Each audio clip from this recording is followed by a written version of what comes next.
За четверть века эта многоэтажка повидала многое. Как шутят местные, здесь живут самые закаленные интинцы.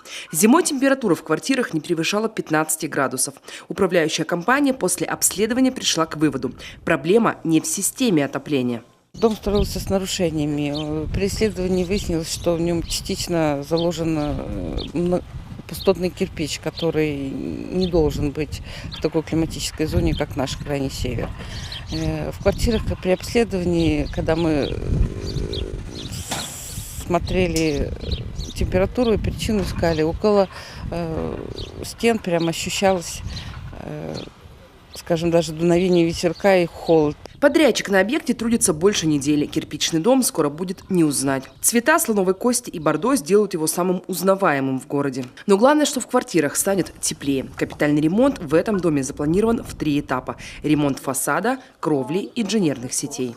Если раньше не видели никакого смысла при оплате данной квитанции, потому что ничего они не видели, чтобы производились какие-то виды работ, то на сегодняшний день, когда они видят, что с их домом происходит, то они проявляют, конечно же, активную позицию, что теперь, да, конечно, вот разговаривала с несколькими жильцами, говорят, теперь-то мы, конечно, пойдем и даже заплатим все долги за все года, какие у нас собрались. А здесь подрядчик уже выходит на финишную прямую. Проблем с материалами нет, рабочих рук хватает. Раньше жители даже небольшой дождик ждали с опасением. Сейчас им не страшна любая стихия. Здесь была, кровля в ужасном состоянии. Было 3 кровельных пирога плюс цементная стяжка. Соответственно, все мы это дело скрыли, произвели демонтаж, сделали полную разуклонку плит, залили стяжку. Сейчас занимаемся промерением и закатываем 2 слоя унифлексом кровельным покрытием.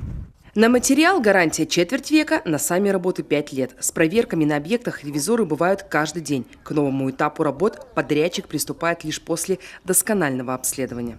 У нас заключено соглашение у регионального оператора с нашей МКУ ЖКХ на осуществление функций технического надзора заказчика. То есть наш технический надзор ежесуточно бывает на объектах, где проводятся ремонтные работы. И технадзор заказчика по мере необходимости, они тоже приезжают довольно-таки часто. В рейтинге регионального фонда капремонта многоквартирных домов Инта почти в хвосте списка собираемости взносов. На 16-й строчке. При этом свои позиции Приполярье улучшило. Жители города, наблюдая за реальными изменениями, начинают верить в эту программу. Виктория Палкина, Вячеслав Беспалов, телеканал Юрган, Инта.